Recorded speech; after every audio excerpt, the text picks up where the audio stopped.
இந்த மாசிமகத் திருவிழா 24/2/24 பௌர்ணமி அன்று எல்லா ஆலயங்களிலும் கொண்டாடப்படுகிறது. முருகன் சிவபெருமானுக்கு பிரணவ மந்திரத்தின் பொருள் சொன்ன நாள். பார்வதி தேவி தட்சனுக்கு மகளாக பிறந்த நாள். சிவபெருமான் காமனை எரித்த நாள்.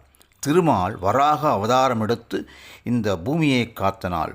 ஆக முருகன், பார்வதி, சிவபெருமான், திருமால் என்று எல்லோருக்கும் உகந்த நாளாக இந்த மாசிமகம் கருதப்படுகிறது.